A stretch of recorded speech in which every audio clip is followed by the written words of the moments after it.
దర్శకులు రాఘవేంద్రరావు గారు, కోదండరామరెడ్డి గారు,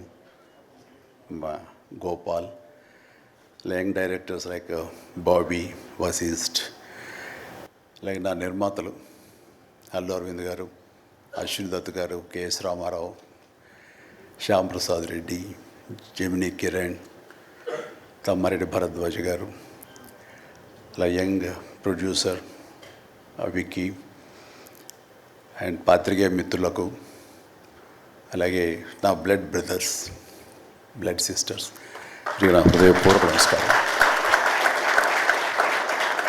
సో ఫస్ట్ ఆఫ్ ఆల్ ఈ ఈవెంట్ ఇంత గ్లామర్గా, ఇంత మెమొరబుల్గా ఉంది అంటే దానికి ప్రధానమైన కారణం నా మిత్రుడు Aamir Khan.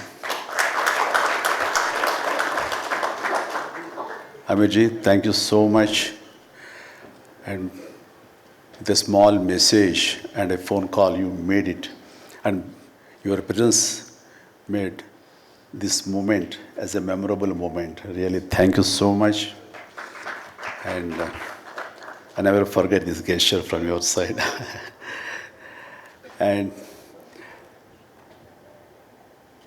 about Guinness Book of World Records, then ఊహించండి, I never expected, never dreamt about Guinness Book of World Record, because Guinness బుక్కి మనకి ఏంటి సంబంధం అనే ఒక ఆలోచన ఏమైనా ఉంటుంది కదా సహజంగా. అలాగే నాకు అలాంటి ఆలోచన ఏమి లేదు. అలాంటిది నేను ఎదురు చూడనటువంటి ఒక గొప్ప ఆనర్ ఈ రోజున నా జీవితంలో నా ఈ సినీ ప్రస్థానం సంబంధించి తారసపడినందుకు ఆ భగవంతుడికి, దానికి కారణభూతులైన మా దర్శక నిర్మాతలకు, నా అభిమానులకు ఎప్పుడు నేను రుణపడి ఉంటాను. Thank you so much.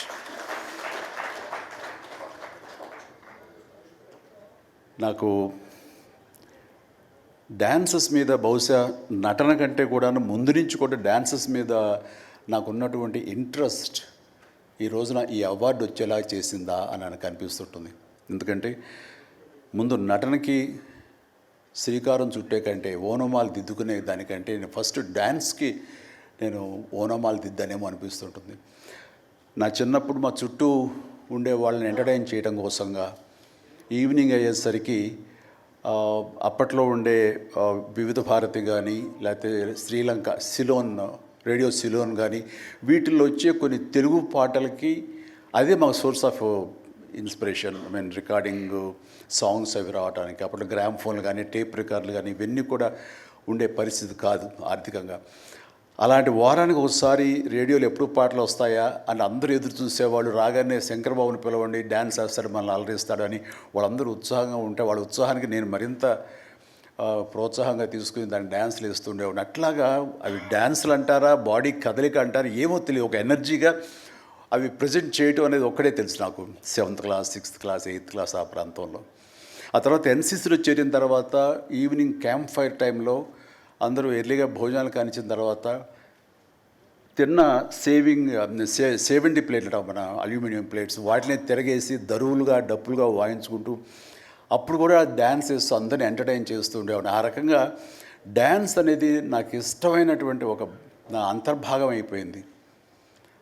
అలాగా డ్యాన్స్లు నేను వేరుగా ఎప్పుడు చూడండి, ఎప్పుడు హుషారు ఉన్నా సరే అందుకంటే ముందు లేచిపోయి డ్యాన్సెస్ వేయటం అనేది మ్యూజిక్ అనుగుణంగా బాడీని మార్చుకోవడం జరిగింది. అంటే ఫస్ట్ పిక్చరు నేను వెళ్ళినప్పుడు అక్కడ సరదాగా నా రూమ్లో నేను డ్యాన్స్ వేస్తుంటే నా కోస్టార్స్ ఆర్టిస్ట్ వాడు చిరంజీవి డ్యాన్స్ వేస్తాడు అని అంటే, అవునా అని వాళ్ళందరూ చేయాలంటే అందులో సావిత్రి గారు ఉండేవారు, రోజారామణి, కవిత, ఇలాంటి యాక్టర్లు అందరూ ఉండేవాళ్ళు, నరసింహరాజు ఇలాంటి వాళ్ళందరూ ఉన్నప్పుడు వర్షం పడుతుంది. ఒక పంచలో డ్యాన్స్ వేయాల్సి వచ్చింది. అది ఈస్ట్ గోదావరి రాజమండ్రి దగ్గర ఒక పల్లెటూళ్ళలో. ఆ పంచలో జల్లు పడుతూ కూడా మొత్తం తడితడిగా ఉండింది. అయినా సరే డ్యాన్స్ అడగడం పాపం ఎవరైనా సరే వెంటనే ఎలాంటి ఇన్హిబిషన్ లేకుండా చేయడం అనేది నాకు అలవాటు. అలాగే టేప్ రికార్డ్ డ్రాయింగ్ చేసి అప్పట్లో డ్యాన్స్ వేస్తున్నాను. మధ్యలో కాల్ జారి కింద పడిపోయాను. పడితే అది కింద పడిన తర్వాత ఆపకుండా వాళ్ళందరూ అయ్యో అన్నారు. అనేసరి దాన్ని నాగిని డ్యాన్స్గా మార్చేసుకొని చేస్తే ఎక్కడ లేని అప్పలాస్ వచ్చేస్తుంది. సో అక్కడ చూసేటంటే ఒక కో డైరెక్టరు రాఘవేంద్రరావు గారు, మన క్రాంతి కుమార్ గారికి చెప్పడం, ప్రాణం ఖరీదులు వాళ్ళు బుక్ చేసినప్పుడు అబ్బాయి భలే డ్యాన్స్ వేస్తాడు, భలే ఉంటే డ్యాన్స్ అని అవునంటూ నా క్యారెక్టర్కి అంతకుముందు ఎప్పుడూ ఒక డ్యాన్స్ అనేది ఊహించుకోలేదు, సాంగ్ డ్యూయట్ సాంగ్ అని ఊహించుకొని వాళ్ళు ఒక ఎందుకు పెట్టకూడదు సాంగ్ అని చెప్పి నాకు ఆ సాంగ్ సిచ్యువేషన్ క్రియేట్ చేసి ఏలియల్లో ఎందాక అనే ఒక సాంగ్ అండ్ ఆ సాంగ్ నేను వేస్తే దాన్ని స్టెప్స్ అది వేసుకుని ఫస్ట్ టైం ఒక యాక్టర్గా నేను స్క్రీన్ మీద డ్యాన్స్ ఇస్తూ కనిపించింది. అది దానికంటే ముందు మన ప్రాణం ఖరీదు పునాది రాళ్ళలో కూడా అలాగే ఫ్రెండ్స్ మధ్య డ్యాన్స్ వేస్తూ నేనే సెంటర్ ఆఫ్ అట్రాక్షన్గా ఉంటూ చేశాను. అలాగా నా డ్యాన్స్ స్కిల్ అన్నది ఎక్స్ట్రాగా నాకు ఒక బెనిఫిట్ అయ్యింది, నాకు ఎక్స్ట్రాగా అది ఉపయోగపడింది. తర్వాత అరవింద్ గారికి, జయకృష్ణ ఇలాంటి వాళ్ళందరికీ కూడా తెలుసు. అండ్ లింగమూర్తి గారే ఉండేవారు. ఆయన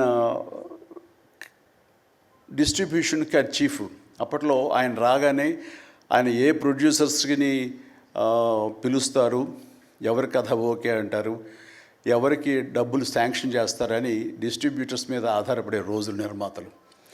అలాంటి సమయంలో వేరు నాకంటే సీనియర్ హీరోస్, పెద్ద హీరోస్ ఎవరితోటో కథలు అనుకుంటుండగా ఆ చిరంజీవి అని అతను కొత్తగా వస్తాడుగా, అతనితో పెట్టి చేస్తే మీకు ఇంత డబ్బుగా ఇస్తాను, లేదంటే మామూలు అయితే కనుక దాన్ని లిమిటెడ్గా ఇంతే ఇస్తాను అనేసరికి డబ్బు ఎక్కువ ఇస్తానంటున్నారు అంటూ ఆయన లింగమూర్తి గారు నన్ను రికమెండ్ చేసేసరికి నా వైపే అందరూ కలిసి ఇతనే పెట్టుకుందాం అనేవాళ్ళు. అతను ఏంటంటే ప్రజానాడి, ఆడియన్స్ ఏమనుకుంటున్నారు, ఆడియన్స్ ఇతను సాంగ్స్ కోసంగా పదే సినిమాలకు వస్తున్నారు, ఇలాంటి వాడితో సినిమాలు తీస్తే మనకి 4 డబ్బులు వస్తాయి కదా, కమర్షియల్గా వైబుల్గా ఉంటుందని ఉద్దేశంతో ఆయన ఆ రకంగా అప్పట్లో నా ప్రొడ్యూసర్తో అనడం అండ్ వాళ్ళు కూడా నన్ను ఆప్ట్ చేయటం నాకు ఆ రకంగా డ్యాన్సెస్ అనేది ఒక ఎడ్జిని తీసుకొచ్చింది. ఆ తర్వాత నా నిర్మాతలు కానీ, నా ప్రొడ్యూసర్స్ కానీ, నా మ్యూజిక్ డైరెక్టర్స్ కానీ, నా కోరియోగ్రాఫర్స్ కానీ వీళ్ళు నా సాంగ్స్ అనేసరికి ప్రత్యేకమైన శ్రద్ధ పెట్టేవాళ్ళు. అంటే మ్యూజిక్ పరంగా కానీ, బీజిఎమ్స్ పరంగా కానీ ఆ సాంగ్స్ అనేవి ఖచ్చితంగా ఉండాలని. దత్తు గారితో నాకు ఎప్పుడు దెబ్బలాటాయి. ఎందుకంటే 6 సాంగ్స్ ఉండాలేమో బాస్ మనకు అనేవారైనా, లేదు 5 చాలండి, 6వ సాంగ్ ఎప్పుడు కథకి గొడవ అడ్డుపడిపోతుందంటే, లేదు బాస్ అది మీరు అనకండి, ఏ హీరో అయితే ఏమో కానీ మీరైతే మొత్తం 6 సాంగ్స్ ఉండాలి బాస్ అని ఆయన అంటాం. సో 6వ సాంగ్ని ఏ రకంగా ఒప్పించడం. అలాగే అల్లు అరవింద్ గారు లాస్ట్కి వచ్చేసరికి అత్తగేముడు అమ్మాయి 3 సాంగే సిచ్యువేషన్ లేదు అక్కడ. అలాంటి చోట ఒక డబ్బు మీద ఒక సాంగ్ను ఆయన క్రియేట్ చేసుకుని అప్పుడు డైరెక్టర్ గారితో కోదండరామరెడ్డి గారు వీళ్ళందరూ కలిపి అనుకుని అత్తగేముడు అమ్మాయికి మొగుళ్ళు ఒక సాంగ్ను బలవంతంగా పెట్టాడు అక్కడ. ఆ టైంకి అది బలవంతంగా ఉంటుంది, కథ డిస్టర్బెన్స్ ఉంటుంది, కానీ సాంగ్స్ ఒక ఎడ్జి తీసుకుంటాయి. సాంగ్స్కి స్పెషల్ ఆడియన్స్ ఉన్నారు.